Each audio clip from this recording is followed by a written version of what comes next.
이현우의 MLBTV 멤버십에 가입하시면 더 많은 혜택을 누리실 수 있습니다.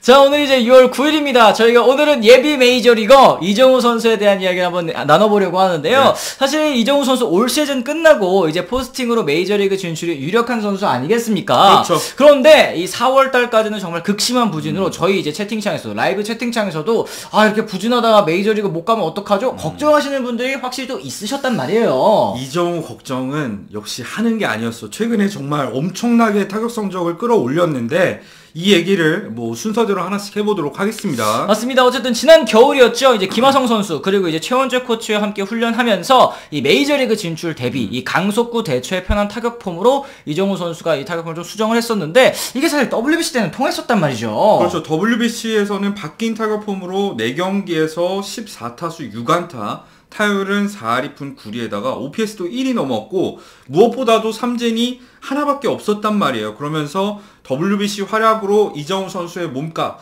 더 높아질 것이다 이런 예상이 많았었는데 그렇죠. 또 주목해볼 만한 게 이제 일본전 얘기를 안 할 수가 없죠. 네네. 일본전에서 다르비슈의 95.2마일 그리고 이마나가 쇼타의 94.9마일짜리 패스트볼을 대응하는 데 성공을 하면서 이정우 선수 올 시즌 정말 기대된다라고 했었는데 4월 들어서 극심한 부진. 저는 사실은 시즌 직전에 입었었던 옆구리 부상 여파도 조금은 있다고 생각을 하거든요.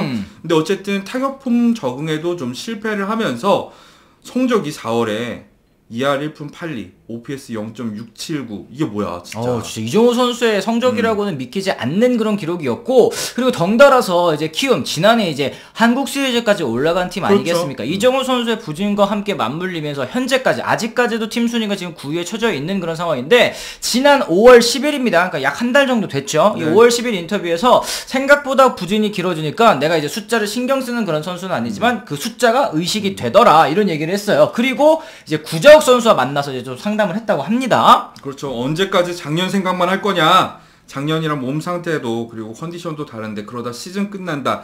이런 식으로 이제 구자욱 선수도 어느새 이제 베테랑 선수니까 그렇죠. 이정우 선수한테 조언을 해줬는데 결국 이정우 선수는 타격폼을 지난해 타격폼으로 다시 한번 회귀를 하면서 최대한 편한 폼으로 치려고 몸을 의식에 맡겼더니 작년 폼으로 돌아간다 이런 얘기를 하기도 했었죠. 제가 아침에 이제 뭐 안추영 위원님이나 아니 이제 안경현 위원님이나 이렇게 현역 생활을 해보셨던 분들께 여쭤보면은 원래 폼으로 돌아가는 건 진짜 금방 돌아갈 수 있대요. 워낙에 이제 오래 해왔었던 타격폼이기 때문에 타격폼을 갑자기 바꾸면 이 히팅 포인트라든지 아니면 이제 상대 이 투수들의 공에 다시 적응해야 되는 새로운 타격폼으로 다시 적용해야 된다는 점이 이제 어려운 것이지 원래 타격폼으로 돌아가는 거는 금방 된다 이런 얘기를 해주셨거든요. 실제로 이제 5월부터 타격 성적이 진짜 급상승하기 시작을 했습니다. 자, 5월 이후로 타율이 3할 4푼 4리입니다. 그러면서 시즌 성적도 어느덧 타율 2할 9푼 4리, OPS 0.833. 이 3할이 지금 코앞으로 다가온 상황이고요. 7일 이 3안타의 3볼넷으로 6출루 경기했었죠. 그리고 어제는 2루타와 3루타 포함해서 4타수 2안타의 3타점. 맹활약을 펼치고 있습니다. 맞습니다. 지금 이 올 시즌 내내 이 메이저리그 스카우트들 지금 뭐 고척돔에 많이 상주하면서 이정우 선수 지켜보고 있습니다만 어제 경기에도 이제 고척의 6개 구단 스카우트들이 와가지고 이정우 선수를 또 지켜봤다라는 소식이 이제 있었습니다. 연합뉴스 이제 유지호 기자가 이제 얘기를 해주셨는데 네. 그 6개 구단 이 말씀을 좀 드리도록 하겠습니다. 일단 LA 다저스, 양키스, 자이언츠, 컵스, 오클랜드 그리고 이제 요미우리 자이언츠까지. 요미우리 자이언츠는 또 뭐야 하여튼 이렇게 6개 구단이 왔다고 하는데요. 한 팀씩 저희가 짚어보면서 과연 진짜 이정우 선수가 필요할지 그리고 이정우 선수가 가면 좋을지 말지 이것도 한번 좀 짚어보는 시간 가져보도록 하죠. 자, 먼저 얘기해야 될 건 역시 이제 우리나라의 국민구단 이 다저스 얘기를 해볼 텐데 다저스 같은 경우에는 시즌 초반에 정말 예상 외에 활약을 펼쳐주는 외야수들이 많았습니다만 어느새 시즌이 지나고 나니까 우익수인 배츠를 제외한 이 나머지 외야 자리가 고민인 상황입니다. 맞죠. 이제 좌타자인 헤이워드와 페랄타 같은 경우에 이제 단년 계약이기 때문에 내년에 이제 팀을 떠날 게 또 분명하고 이 시즌 초반 깜짝 활약 펼쳐줬었던 좌타자 아웃맨 선수도 지금 5월, 6월 계속해서 삼진 너무너무 많기 때문에 이 부진이 일시적이라고는 볼 수 없을 것 같거든요. 그렇죠. 요 중견수가 되는 이 탐슨이라던가 데루카 이 선수들은 우타자이고요.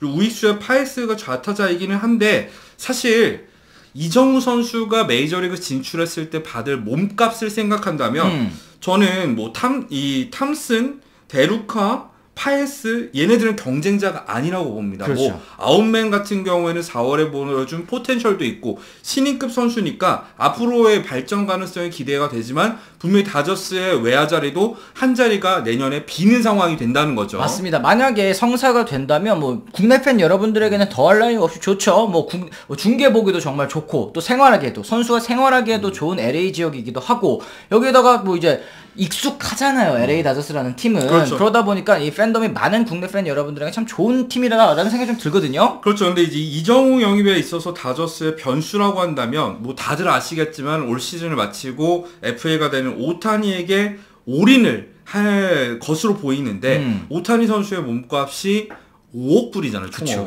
총액이 5억 불인 상황에서 이정우까지 과연 잡을 수 있을까 하는 조금 의문이 들긴 합니다. 근데 생각을 해봐야 될 게 다저스가 오타니를 잡는다는 보장이 없잖아요. 그쵸. 사실 뉴욕 매치라던가 샌프란시스코 자이언츠라던가 실제로 오타니 영입에 총력전을 기울일 팀들이 있는 상황에서 다저스가 오타니를 놓친다면 결국엔 선회를 해야 되는데 그럴 때는 이정우 선수도 영입 후보가 될 수 있지 않을까 저는 생각을 합니다. 그리고 이제 최고의 명문 구단 메이저리그 명문 구단 양키스 얘기도 한번 해보도록 할 텐데 일단은 올 시즌 원래 주전 중견수였던 이 해리슨 베이더 선수가 자주 아프잖아요. 지금도 그렇죠. 이제 아파가지고 부상자 명단에 있는데 올 시즌 끝나고 또 이제 FA가 됩니다. 여기도 역시 에런 저지의 우익수 한 자리를 제외하면 외야가 거의 뭐 무한 경쟁인 상황이긴 하더라고요. 사실 뭐 윌리 카론이라던가 제이크 바우스라던가 이 두 선수는 단년 계약이기 때문에 큰 의미가 없다고 생각을 하는데 오스왈드 카브레라가 아무래도 지금 양키스의 내야 유망주들이 좀 많은 상황에다가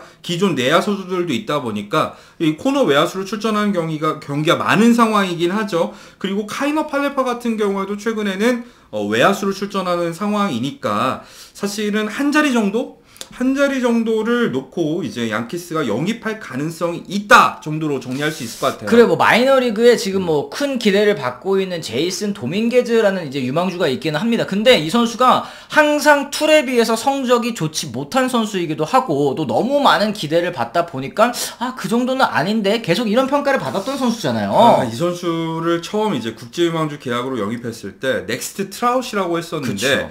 사실은 마이너리그에서 단 1년도 좋은 성적을 기록한 적이 없는 상황이기 때문에 사실 외야 유망주인 도밍게즈 때문에 이정우 선수를 영입하지 않는다. 이건 뭐 거의 가능성이 없는 얘기라고 봅니다. 그렇죠. 양키스도 충분히 이정우 영입을 노릴 만한 이런 상황이라고 할 수 있겠고 이정우 선수한테도 유리한 점이 있죠. 일단 첫 번째 메이저리그 최고 명문 구단에서 우리나라 선수가 주전으로 뛴다. 이거 자체가 메리트가 될 수 있고 두 번째 양키 스타디움은 좌타자에게 굉장히 유리한 구장 아니겠습니까? 그렇죠. 이정우 선수가 뭐 스프레이터에 가깝다고는 합니다만 분명히 좌타자로서 양키 스타디움에서 뛰게 되면 이점을 볼 확률이 높죠. 그쵸. 사실 이정우 선수와 많이 비교되고 있는 메이저리그 이 비슷한 선수로 이제 꼽히고 있는 선수가 이제 베닌텐디였잖아요. 그렇죠. 지난해 베닌텐디 선수도 양키스에서 굉장히 좋은 성적을 거두고 그다음에 시카고 화이트삭스로 간 만큼 이정우 선수도 굉장히 좀 잘 맞는 핏이 될 수는 있겠다 싶기는 한데 네. 아쉬운 점은 이제 동부지구 경기다 보니까 또 경기 보실 때 중계 보실 때 조금 어려울 것 같기는 하다. 국내 팬 여러분들께서 요 정도는 좀 짚어드릴 수 있겠습니다. 자 그리고 이제 가장 러브콜을 보내고 있는 팀 저는 이제 샌프란시스코라고 생각을 하는데 지난 봄에 애리조나 캠프에도 계속 꾸준히 스카우트 보냈고 스카우트 보내는 그 수도 막 2명, 3명 막 이렇게 보내가지고 계속 이렇게 지켜봤었던 팀이 바로 샌프란시스코이긴 합니다. 지금 올 시즌 좋은 성적을 거두고 있는 콤포토 선수, 이 좌타자죠. 이 선수가 이제 옵트아웃을 시행할 것이 거의 유력한 현재까지는 상황인데 그렇다고 한다면 외야 한 자리도 영입할 필요성이 있기는 하다. 해니거, 야스트렘스키 그리고 슬래터 요 정도가 이제 주전 외야라고 했을 때 야스트렘스키랑 슬래터 요 선수들은 이제 플래툰으로 돌릴 수 있는 선수들이거든요. 그렇죠. 그랬을 때 마땅히 중견수가 안 보인다. 그러면 이제 이정우 선수가 이 구장에 가서 뛰는 것도 또 나쁘지 않을 것 같다. 사실 서부인 만큼 경기 시간대는 다저스랑 크게 다르지 않죠. 근데 문제는 사실 이 오라클 파크가 예전에 베리 본즈가 뛸 때는 이 저쪽 우측 담장이 좀 짧은데 여기 좌타자한테 유리한 거 아니야? 이런 평가를 받기도 했습니다만 사실은 좌타자가 뛰기에 가장 힘든 구장이란 말이에요. 그렇죠. 사실 그쪽 담장에서 이제 해풍이 몰려오기 때문에 담장 넘기기가 정말 힘드니까 오죽하면 스플래시 히트란 말이 있겠죠. 그렇죠. 그런 걸 생각을 했을 때는 타격 성적을 생각하면 샌프란시스코는 조금 근데 좀 이걸 아쉽다. 잘 생각하셔야 되는 게 물론 이제 홈런 개수는 줄어들긴 하겠죠. 근데 2루타라든지 이제 담장 먹고 나오는 2루타라든지 아니면 그쪽 이 구석에 우익수 쪽 구석에 여기 이제 트리플 랠리라고 한단 말이에요. 그렇죠. 예. 여기 이제 3루타가 정말 많이 나오는 구장이기 맞아. 때문에 홈런은 줄어들 수 있겠지만 오히려 이제 스프링 히터인 이정우 선수의 유형을 살펴본다면 장타는 그래도 조금 나올 수 있지 않을까? 요 정도 생각은 좀 드릴 수 있을 것 같습니다. 자, 그리고 시카고 컵스도 관심을 많이 보이고 있는 것 같더라고요. 사실 이제 벨린저가 이제 FA가 되면 중견수 자리가 물음표인 상황이긴 하죠. 뭐 터커먼이 잘해주고 있지만 언제까지 잘해줄지 좀 의아한 상황에서 사실은 중견수 빼고 시카고 컵스는 양쪽은 좀 맞춰놓긴 했어요. 그렇죠. 이안앱도 잔여 그렇죠. 계약이 3년, 그리고 수즈키 선수도 잔여 계약 이제 올 시즌이 끝나도 이제 3년입니다. 두 선수가 앞으로 3년의 계약이 남아있기 때문에 중견수 한 자리를 놓고 영입을 한다라고 이제 가정을 해야 될 텐데 지금 좀 걱정이 되는 부분은 이 컵스의 팀 내 최고 유망주 1, 2위, 3위가 모두 이제 외야 그렇죠. 유망주. 그러다가 게다가 이제 중견수가 가능한 그런 자원들이기 때문에 이렇게 유망주들을 다 탑 프로스펙트를 쌓아놓고 과연 이정우 선수를 영입할까? 요 정도의 의문은 살짝 들긴 합니다. 그리고 사실은 이 시카고 컵스의 문제가 뭐냐면 리글리 필드 이 여기는 시카고 도심에 있기 때문에 낮 경기를 할 수밖에 없단 말이에요. 밤 경기를 하면 민원이 많기 때문에 그렇죠. 낮 경기를 하잖아요. 그러면 3시에 하는 거야. 이걸 누가 보겠어요. 경기 시간도 애매하고 그다음에 선수 본인도 낮 경기 많으면 이거 적응에 좀 어려움을 겪는다고 하더라고요. 일단 그렇죠. 컵스 좀 제껴놓고 보고 오클랜드 같은 경우도 올 시즌에 뭐 14승 50패 승률 뭐 2할 1푼 9리 게다가 뭐 대표적인 메이저리그 스몰마켓 구단인데 과연 이정우 선수를 영입하려고 할까? 일단 제끼도록 하겠습니다. 요미우리 자이언츠도 선수 본인의 메이저리그 진출 의사가 강한 걸로 생각했을 때 일단 그냥 와서 보기만 하는 그 정도로 봐야 될 것 같아요. 사실 요미우리 같은 경우에는 가능성이 많이 낮은 얘기인 게 메이저리그냐 일본 리그이냐 이런 걸 떠나서 이정우 선수의 예상 몸값을 생각을 해봐야죠. 최근에 이정우 선수가 다시 한번 타격 성적을 끌어올리면서 정우 선수가 이제 포스팅 때 받을 수 있는 총액이 이 류현진 선수를 넘어설 수 있다. 그러니까 6천만 달러를 넘을 수도 있는 상황인데 일본이 어떻게 사겠습니까? 그렇죠. 금액을 맞춰주기도 좀 어려운 상황이다. 어쨌든 이제 김하성 선수가 메이저리그에 진출했을 때는 4년 2,800만 달러, 그리고 스즈키 세이야 선수가 5년에 8,500만 달러, 그리고 요시다 선수가 5년에 9천만 달러. 물론 이제 오버페이 얘기가 있긴 합니다만, 이랬을 때 이정우 선수가 받을 수 있는 현재로서의 예상 몸값 어느 정도로 좀 보시는지도 궁금합니다. 뭐 앞서 말씀드렸지만 저는 이 류현진 선수의 포스팅 총액 6천만 달러를 이정우 선수가 뛰어넘을 가능성이 굉장히 높다고 보는 게 스즈키도 그렇고 요시다도 그렇고 이 최근에 일본 야수들이 진출했을 때 정말 많은 돈을 받고 있는데 이정우 선수 역시 이제 BA 평가, 뭐 팬그래프 평가에서 국제 유망주 랭킹에서 이 선수들 못지않게 높은 평가를 받았기 때문에 저는 뭐 정말 예상 외로 많은 돈을 받아도 이상하지 않다고 생각을 합니다. 그렇죠. 그리고 이제 과거에 비해서 류현진 선수와 이정우 선수를 비교했을 때 뭐 류현진이 뭐 이정우 선수보다 적게 받아 이게 아니고 물가도 또 많이 올랐고 그렇죠. 또 이제 국제 유망주들 그리고 이제 포스팅 제도가 계속 변형이 되면서 이제 받을 수 있는 돈도 많이 늘어났잖아요. 선수가 그렇죠. 받을 수 있는 돈도 그렇기 때문에 이정우 선수가 예상보다는 좀 많은 금액을 받을 수도 있겠다. 그렇죠. 그리고 또 한 가지 마지막으로 말씀드려야 될 거는 역시 이제 FA 상황도 얘기를 해야 되는데 내년 시즌에 사실 타자 FA 대여라고 한다면 투타 경험 선수인 오타니를 제외하면 뭐 테우스카 에르난데스 그리고 매체프먼 정도밖에 지금 이렇다 할 타자 대여가 없는 상황이기 때문에 이런 FA 환경도 이정우 선수에겐 호재가 될 수 있겠다 말씀드릴 수 있겠죠. 맞습니다. 여러분들께서는 이정우 선수가 좀 어느 구단으로 갔으면 좋겠다라고 이제 생각을 하시는지 또 궁금합니다. 그리고 예상하시는 몸값 어느 정도가 될지 이것도 또 궁금한데 사실은 뭐 저희가 말씀드렸지만 이정우 선수 올 시즌 끝나고 100% 부진하더라도 100% 간다. 선수 본인도 이미 나에 대한 평가는 끝났다고 생각을 한다. 이런 얘기를 했었잖아요. 그렇죠. 지금 계속 스카우트들이 와가지고 보는 것 자신의 이제 선택들의 확신을 가져가는 그런 단계라고 생각을 하기 때문에 과연 이정우 선수가 어느 구단으를 선택하게 될지 이제는 선수 본인의 선택이 또 되는 거 아니겠습니까? 그렇죠. 금액도 금액이긴 하겠습니다만 그리고 앞으로도 이제 성적을 많이 끌어올릴 필요가 있겠고요. 맞습니다. 자, 이렇게 해서 저희가 오늘 준비한 소식은 또 여기까지입니다. 저희는 또 다른 이야기로 다시 돌아오겠다는 말씀 전해드리면서요. 오늘 이만 물러가 보도록 하겠습니다. 지금까지 시청해주신 분들 모두 감사합니다. 고맙습니다.